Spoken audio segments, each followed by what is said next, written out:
Hi, Larry Koppie here. Welcome back to my blog. A lot of the topics that I come up with come right from you.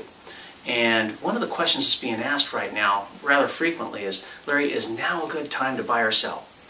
I understand the concern. A lot of people, sellers in particular, have taken a beating. Prices have come way down. And they're wondering, if I sell right now and the market was to return, I'd be leaving money on the table. And so some people are waiting, hoping that the market will bring their equity back.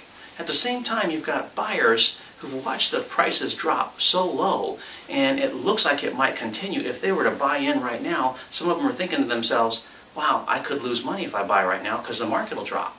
So they're both valid concerns. There are advantages and disadvantages to buying or selling right now. I'd like to go over both of those with you to kind of help you to make a better buying or selling decision if that's something that you're thinking about. So when you think about it, if you're a buyer, wow, what a great opportunity to be a buyer right now in the marketplace. Interest rates are really low, inventory's fairly high, and there's plenty of homes to choose from, so you'll get your home a choice. You don't have to compete with very many buyers. There aren't that many out there to compete with, and all the costs associated with making a move are all at a discount right now because all the service providers are operating at a discount. So making a move is pretty affordable for a buyer. If you're a seller, you know, the deluge of bank-owned properties that hit us over the last couple of years has pretty much subsided. We're still seeing bank-owned properties come onto the market. There's still a backlog, and we're going to see them for the next couple of years, but they're not going to dump them on the market like they did originally, and we're going to see them trickling out onto the market because they don't want the prices to drop. So you combine less competition with buyer affordability, and it's a pretty good recipe for a seller to be able to get their home sold today. Now, buyers can afford more home, interest rates are pretty low, and the affordability has never been better. So, although there are both advantages and disadvantages, one thing that I've been looking at is interest rates, and they've been rising a little bit. And that's the reason for this video. I wanted to go over how rising interest rates can actually affect both buyers and sellers. They're kind of the deal killer here. If you take a look on the board here, a $500,000 sale with an 80% mortgage is about a $400,000 mortgage. In November, the interest rates were 4%. What a great deal.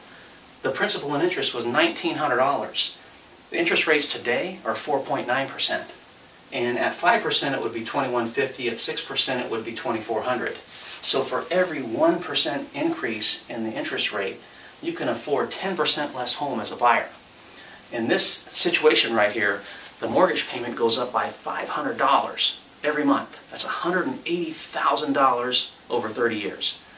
You know, as if you're a buyer and you're tied to a particular mortgage payment, then it's going to reduce the amount of house that you can buy as interest rates rise.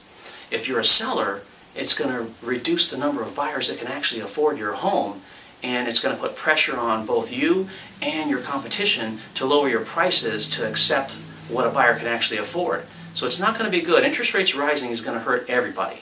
And so if you're thinking about buying or selling and you're on the fence, now might be a good time to give me a call. We could sit down, we could take a look at the pros and the cons as it relates to your situation, and that way it'll help you to make a better buying or selling decision. I hope this video was informative. I hope you got something out of it. If you know anybody who's thinking about buying or selling, forward it to them, have them take a look at it. If you refer them to me, I'd appreciate it, and I'll take care of them. If there are any other topics that you'd like to hear about, go ahead and give me a call or email me. I'd be glad to go over those as well. Have a great day.